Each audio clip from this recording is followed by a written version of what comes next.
This very special double episode of the Vincast is brought to you in part by Different Drop. Different Drop is an online wine retailer. They're based in Sydney, but they can send wine all over Australia.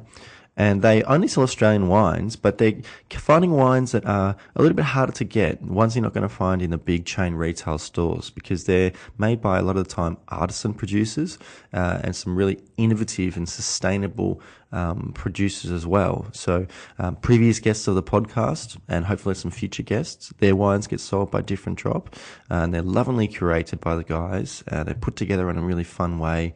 Lots and lots of information there as well. So if you go to differentdrop.com/intrepid wino, you're going to find a little secret section that's been set up for subscribers to this podcast, and you'll be able to secure some wines that you might not otherwise be able to get. Wines like Unico Zello, Amato Vino, Jamshed. And you also, if you put in Intrepid Wino at purchase, the guys at Different Drop are going to give you a little bit of a bonus as well. So make sure you go to Different Drop, buy some wines from the guests of the podcast to show support for them and to show support for this podcast. And thank you very much.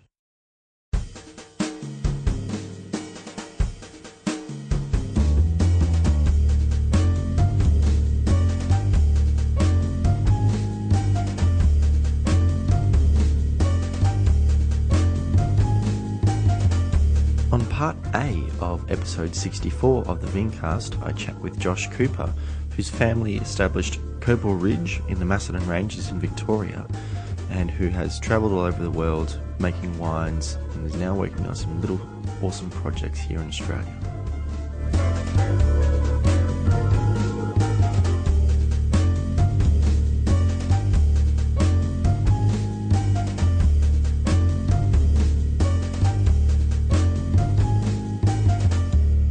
Hello and welcome to another episode of the Vincast. My name is James Garsbrook, otherwise known as the Intrepid Wino, and I've got something a little bit different for you this week. It's sort of like a sort of bonus or a double episode, because the two guys that I chatted with are both quite, in their 20s, so they're still just getting started as far as winemaking, but they also grew up on vineyards and sort of learnt a little bit from their parents and went away and studied at Adelaide University, and they're actually really good mates, even though they came from quite different regions here in Australia.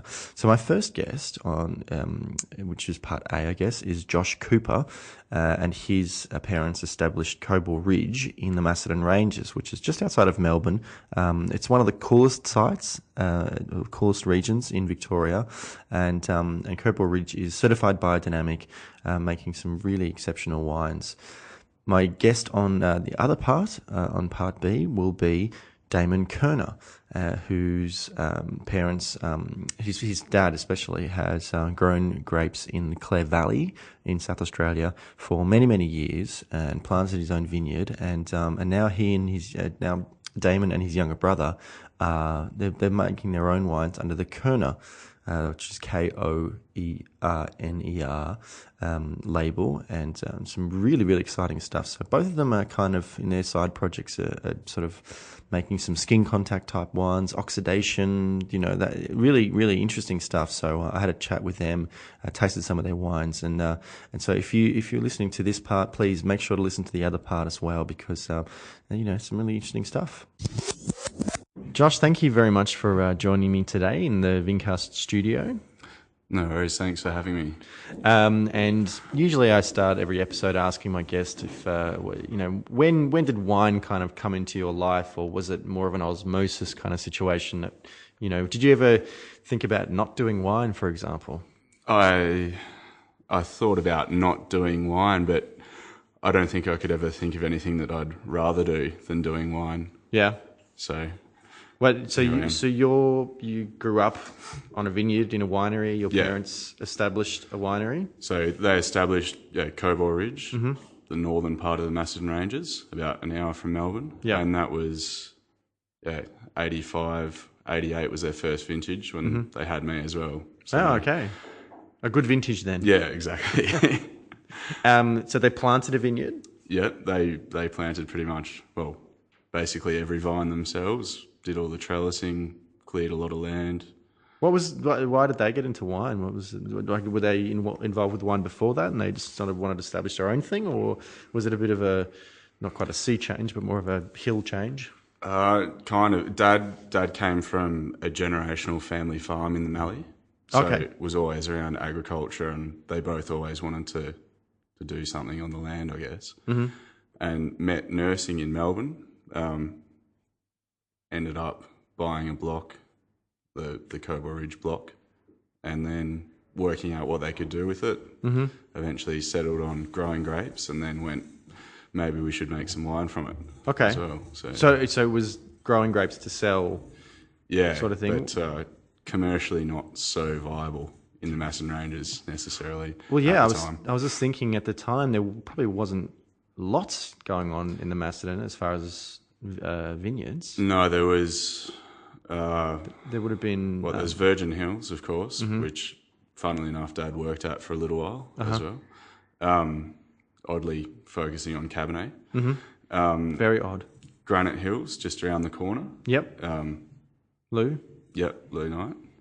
And then Hanging Rock was being established. Portree, a couple of others. Mm-hmm. Yeah. Bindi a little bit later. Yeah, okay. Curly Flat later again. Yep. And Alec later again. Yeah, and some hobby farm kind of vineyards mixed in as well. And, right. Yeah. But it was the idea was to live on the land, and that would be the income was to grow, and to then chose to grow. Yeah, grapes, exactly. Right? To make a home there, live on the farm. Yep. And be able to raise my sister and I there as well. Yeah. Yes. So what sort of decisions do they make as far as what they wanted to plant? The Shiraz, Dad's always said, basically is because he liked Lou's from around the corner. Sure. So again, on granite, it makes a lot of sense. Yeah, and you see the granite in the Northern Rhone, and they make some pretty good Syrah wines in the Northern Rhone. Yeah, I've heard them say. Yeah, exactly. Chardonnay, I guess, was starting to become a bit more ubiquitous at that time. Yeah, of course. So that went in, and then there was a few others. There was Cabernet and Merlot at the start as well. Virgin Hills had Cabernet, and the green Cabernet was kind of in vogue at the time. Yeah.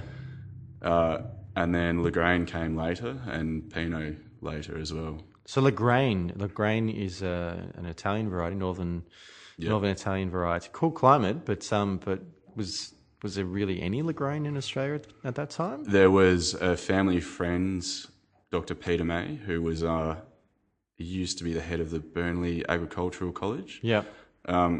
He's got a hobby vineyard in Kyneton, like just outside Kyneton. Mm-hmm.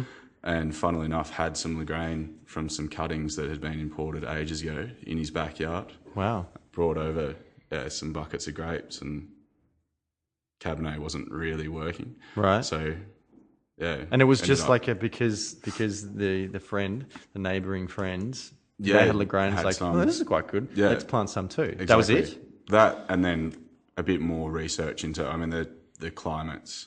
Sure.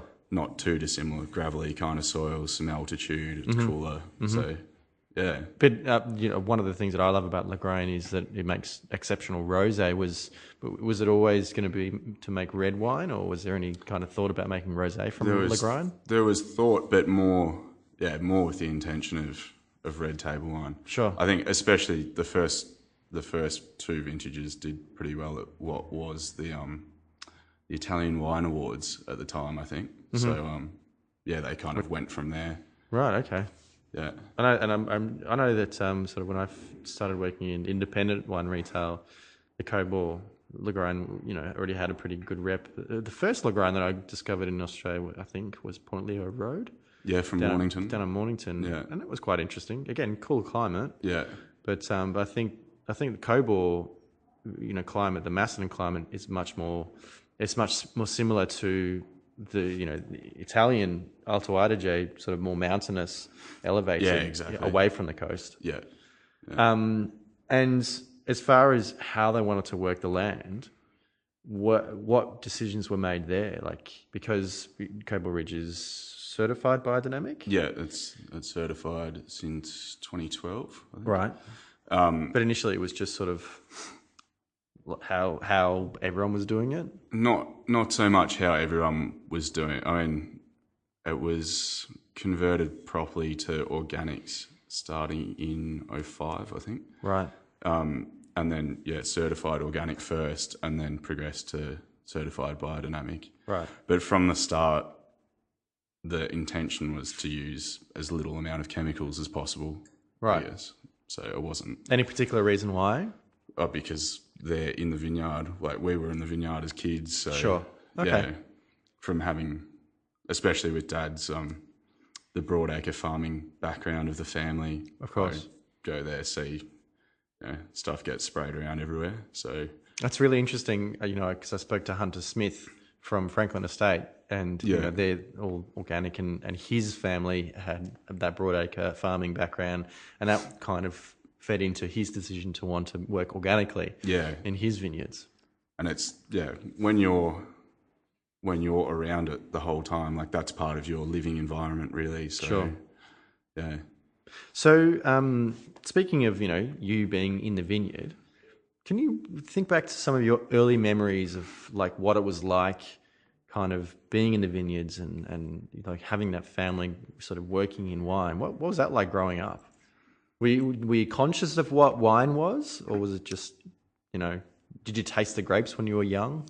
Yeah, definitely tasting it. I mean, we were encouraged to taste stuff and to ask questions, and my sister's actually turned out to be a chef. She's kind of halfway through her apprenticeship now, so food and wine's it's just part of life. And really. but that was sort of growing up as well. You were you were taught to appreciate good quality ingredients and sort of knowing where it came from and how it was grown, that kind of thing. Yeah, especially. The other side of it, I guess, is my mum's family. They migrated from Poland. Okay. So, after World War II, as far as I can remember, they've grown nearly all their own vegetables and produce. And lots of potatoes. Lots of potatoes, lots of potatoes, garlic. But, they've got a little small lot in the Yarra Valley, and the same deal, going there, just growing up, early childhood, foods... important. And that relationship with the land and that kind of thing. And the produce, like you want to have the best produce you can, I guess. So who did the cooking at home? Both mum and dad do. Okay. Just different stuff. Yeah. Yeah. What sort of stuff did your dad cook? Does your mum cook sort of Polish kinds of stuff, or a bit of everything actually? Quite cosmopolitan. Yeah, they're both pretty adventurous with that kind of stuff. Yeah. Yeah. And when you were sort of young, or when you started to go to school, primary school, high school, growing up in that kind of more rural environment, going to a country school, was there a bit of a focus in school on agriculture and farming, that kind of thing? Did you study that, or was that just sort of stuff you did at home? Not particularly. Did you work with your mum and dad in the vineyards much when you were like in your teens? Yeah, like school holidays, just doing vineyard work or bottling or helping the winery. Did you enjoy it? Oh, yes and no. Picking's always good. There's always lots of people around, and like vintages. There's just so much stuff going on. I guess, especially for a kid, if you're interested, Did you feel like you were contributing to the family business? Did that play into it at all, or was it just like it's something to do? Oh, did they pay you? They paid me sometimes, yeah. It depends how old I mean, that's a lot of wine families or winemakers. It's part of the reason to have kids. It's like, this is future free labour. Yeah. Not too bad with that. It was all right. But as far as school, not until high school, we had horticulture.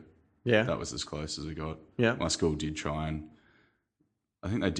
get a viticulture subject into the coursework, but didn't get through. So, what sort of like your friends at school? What sort of businesses were their families coming from? Because there probably wouldn't have been many winemaking families.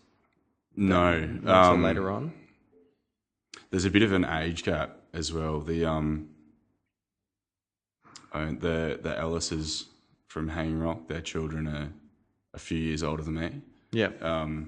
But other than that, mum and dad and them, yeah, they were a lot younger than most of the others around at the time. So Sure. there's next to no one outside of that around the same age group that was involved in wine in the area, really. And yeah, friends from just multiple backgrounds. Your normal, I mean, Kyneton's, I think 5,000 or 6,000 people. So yeah, It's a mix of everything. Yeah, it is. It's really nice. At what point did you start to, drink some of the wine? Is it still in your teens, or was it? Yeah. Or I suppose probably what the more accurate question is: when did you start to drink to sort of appreciate it and try different stuff? I don't know. Osmosis again. Yeah. We were always offered a taste of something. Like if mum and dad were drinking something particularly interesting or good, they'd have just a thimble full of this to try. And So they like to try other stuff as well? yeah. Especially Australian wines, imported wines as well? Yeah, they like to drink fairly broadly. They were always trying to, get reference and inspiration? Yeah, and see what other people are doing. And I mean, you have friends, you swap wine with them. Yeah. Yeah. Even if not in the same immediate area, but further afield. Yeah, it's always interesting to try stuff from around. As far as earlier on, were your parents sort of selling the wine direct, or were they going through a distributor? Were they exporting anything? A mix of everything. The cellar door the cellar door has always been a big part of it. Sure. They run that as well, especially mum. So yeah, it's nice to bring people to where the wine's actually made and grown and that kind of thing. Well, it's not far from Melbourne, so it shouldn't be too difficult for people to come out and visit and taste some wines. There wasn't as much of a food and wine culture around, especially Kyneton, 20 years ago. That was pretty dead from what I can remember. And yeah. Well, I mean, there's a lot of people who sort of live out that area and commute into the city for work, and so they come home and they want to have a nice drink and something to eat. Yeah, now it's good. I mean, there's local bars, restaurant, a few good bottle shops around, like Kyneton Wood End. So yeah, it's not a bad place. So once you finished high school, what was sort of the next steps for yourself? I went and worked at Chalmers' old vineyard at near Robinvale, actually, for about 6 months. Okay. As like part of the harvest there. Yeah. It's pretty different. Yeah, it's very different. Pretty different. It's about the polar opposite in terms of scale. Flatter and a bit warmer and more irrigation. But quite cool to see as well, especially logistics-wise and management and stuff. Interesting. And then went overseas, worked in Portugal for a vintage. Really? In the Douro. Yeah, okay. That's a pretty incredible region. Yeah, it's an awesome Steep place. vineyards. Yeah, just an amazing place. Were you working somewhere where they were using the lagars? Yeah. Did they let you jump in? Yeah. Oh, that would have been incredible. That was good. And so different to anything here. Sure, of course. Their tradition is quite unique, I think. Yeah.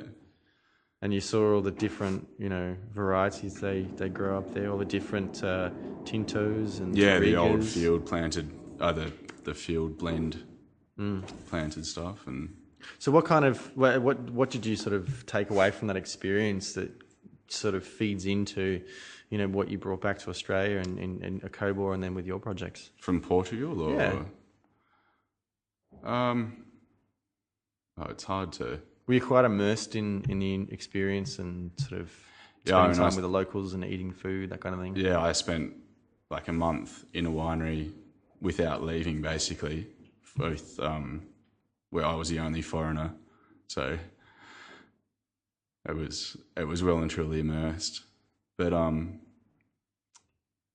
don't know, in terms of winemaking, it's... Yet to be seen. Maybe, another 10 years you'll go, that's something I experienced in Portugal. I got some inspiration from that. Oh, there's definitely inspiration, but putting your finger on specifically what from there. I mean, after that, I where did I go? Went to Adelaide, studied with Damo. University of Adelaide? Yeah. Enology? Yeah, enology and viticulture. Did a bit more of the viticulture stuff initially, but yeah, they combined the degree by the time we left. So Yes. When were you there? end of 2011, graduated. Okay. Well, that's basically when I finished my master's there Yeah. Oh, right. in wine business. There you go. So yeah, that was about that time that they combined combined everything. them. Yeah. But yeah, How was that? What was that experience like? Did you take much from that? science-wise, yeah. That was the biggest thing. I mean, it was a slog to get through the chemistry and biochemistry and everything. But at the same time, when you're making wines, trying to do as little as possible, it's kind of good to have that in your back of the mind. Sure. As a reference point and sure. know the limits a bit more maybe. Yeah. In terms of management. But yeah, while I was there, I went back to Chalmers a couple of times. Sure. In the summer. Certainly, sort harvest. of scale-wise that you talked about with Chalmers, you probably like some of what you'd studied, because previous guests of the podcast who have studied either at Adelaide or Charles Sturt, who are now kind of working on projects that are quite small, similarly sort of went and studied there and kind of went, okay, and then after they finished, they went and worked at some fairly large, facilities, and to kind of know, cool, I know about that. I know what you need to do. I don't want to do that. Yeah. Did you you would have... There's a bit of that as well. I mean, all the situations that you don't want to end up in, I guess. Yeah. Doesn't suit you. Yeah. Yeah, you learn what you don't like, or even just from a personal taste point of view. Was it interesting also studying at Adelaide with other people sort of your age-ish who had also kind of grown up, with their family on a vineyard, winery, that kind of thing? Were you able to sort of share experiences in that way? Yeah, definitely. I mean, of course, that's a big part of going to somewhere like that, or a bunch of people from even some who'd worked as sommeliers or wine buyers or kind of thing as well, or from other careers and looking from a different point of view. Sure. So it's always good to see. To actually choose it rather than being born into it. Yeah. Not that I didn't have a choice, but... No, of course. But at what point did you kind of come back and were working, sort of full-time, I guess, at Cobaw? I'm still not there. Full-time. Okay. Yeah. But you're working there? Through the vintage, yeah. And then, I guess, when I can, outside of that. So... Sure. It's logistically a bit of a mess. I've been all over the place since I finished uni. I mean, I worked in Burgundy and then in Chablis in 2012 and 2013. Uh-huh. And at Tyrrell's in the Hunter 2012, 2013, 2014. Okay. And then... So tell me about your experiences at Tyrrell's. Really good. Again, reasonably large. Yeah. Not massive. And for someone that hadn't to that point drunk that much Hunter wine, awesome to be there, see the vineyards. The history of the place is amazing. You don't see much Hunter Semillon in Melbourne, unfortunately. No, unfortunately. And some of the styles that they're pursuing, really good. Mm-hmm. Like the lighter weight Shiraz. Shiraz doesn't have to be huge and extracted. Bombastic. The big barrels and... Yeah. No, I had a great time there. What's the environment as far as, working vintage? Is it a pretty big team? Not huge. Again, Damon was actually up there in 2012 as well, and a couple of guys that we'd gone to uni with. So there you go. Yeah, then a couple of foreigners, and it's pretty good. Yeah, the winemaking staff are completely hands-on. Cool as well. Yeah, which is a massive change from most other places. So true. And what were your experiences like working vintage? In France, in Burgundy and Chablis. What sized wineries are you working at? The Burgundy was, I guess, larger for Burgundy. It was Domaine de la Vigerie. Mm-hmm. So I've been there. yeah, a larger place, but I kind of wanted to go somewhere a bit bigger to see a broader snapshot of the vineyards. And mainly it was, as much as the winemaking, more just to taste fruit along the way and they've got access to parcels of fruit throughout that Côte d'Or, so exactly, you get to try the whole lots of snapshot different of crus. Yeah. No Pinot at Cobaw Ridge? Yeah, Yes, there Pinot? is. Yeah. Okay. We've got an acre, or an acre that's productive, and then another acre and a half that next year should be the first vintage. Sure. And then we've planted a bit more as well. Okay. About another acre. And did working in Burgundy, in the home of Pinot Noir, kind of give you some ideas about, how you like to express Pinot Noir from Cobaw, maybe in the future? Yeah, I guess that's the one wine probably that I've maybe had more to do with than the others. Okay. Already. It's of course tricky to get right anywhere, but Sure, of course. yeah. And in Chablis? Yeah, again, actually we worked together, Damon and I, at a vineyard through the winter after vintage. Oh, okay. In Burgundy, and went back there the next year. I went back there the next year for vintage. Mm-hmm. So, yeah, that was another biodynamic estate as well called Chateau de Beroux. Mm-hmm. And again, mainly to see a lot of the vineyard management stuff and the progression of fruit through the harvest. Yeah. The most interesting stuff, I think. From where to go. Yeah. So tell me about some of these little projects that you're working on yourself, and isn't Damon involved with those at all, or is this just something that you're doing yourself? No, they're just he's got his stuff going on in Clare. So how did you kind of get the inspiration, the idea to sort of start doing some of your own thing and doing something a little bit different to Cobaw?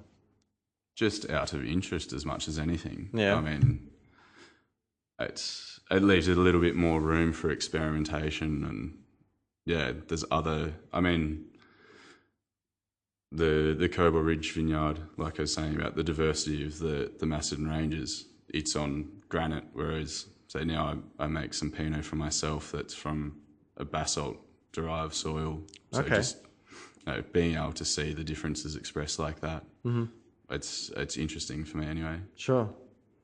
But you're working with some other Italian varieties as well? Nebbiolo, and I did make a Vermentino as well. Mm-hmm. And where are you getting the fruit for them? Both from Heathcote. From the Heathcote? Yeah. Possibly from Chalmers? No, the Nebbiolo's from Shelmerdine. Oh, yeah. Interesting. From their Willoughby Bridge vineyard. Okay.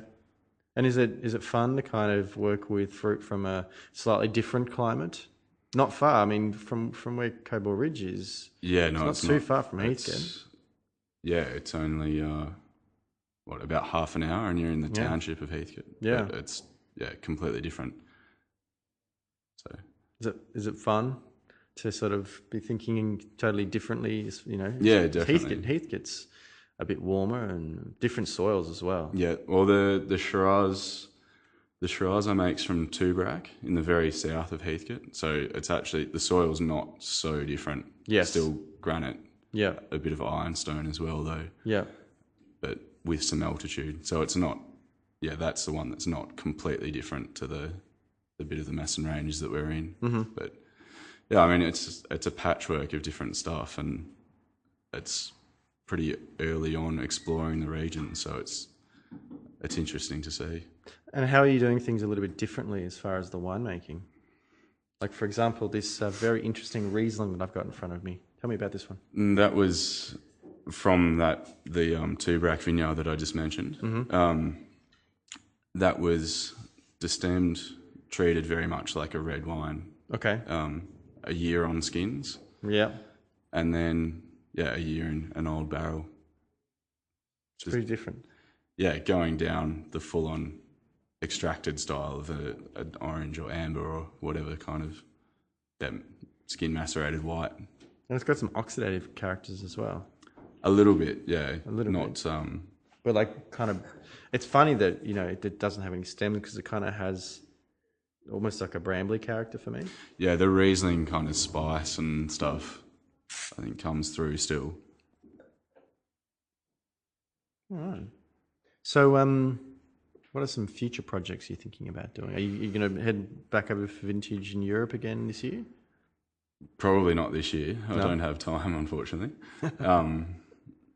Yeah, hopefully start being able to spend a bit more time, especially this time of year, at home, and doing that rather than being all over the place. Yeah.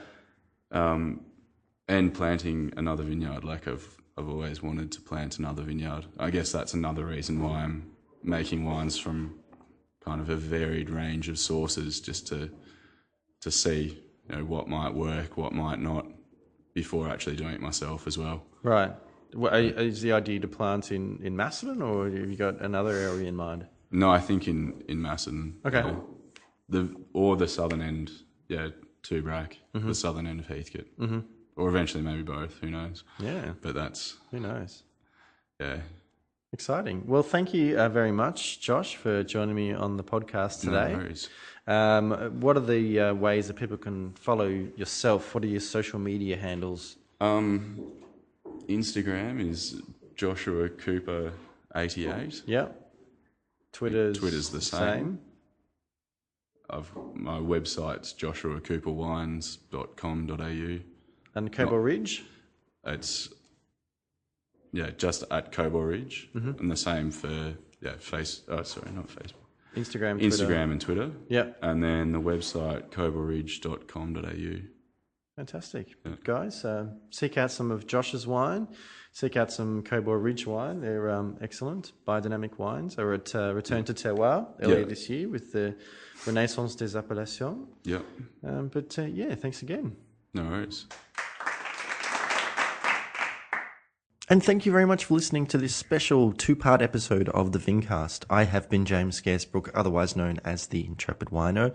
And if you've listened to this episode, please make sure to go and listen to the other part, because they're kind of a companion episode, because I've got sort of 2 similar stories but in different regions. Of course, you can follow me on social media on Twitter and Instagram. I'm at Intrepid Wino, and you can follow the podcast on Twitter at the Vincast. If you go to facebook.com/Intrepid Wino, you'll find my Facebook page. And you can also subscribe to my YouTube channel, which is Intrepid Wino. And that's where I do my Let's Taste videos, where I open up a bottle of wine and just show my immediate impressions of the wine. If you want to subscribe to the podcast, you can do so on iTunes or Player FM. Make sure to hit that subscribe button, because that way you're going to get the newest episode of the podcast as soon as it becomes available. If you do subscribe to the podcast, please do give me a rating and a review. Give me some feedback. Tell me which episode you might have enjoyed most, or maybe who you want to hear from on the podcast. Of course, you can find all the information at intrepidwino.com, which is where you'll find all the episodes, Let's Taste videos. You'll also find lots of different writings that I've done in the past, and you can find out how to get in contact with me to share some feedback. I've got some really exciting guests coming up on the podcast. I can't wait to chat with them. But until next time, bye.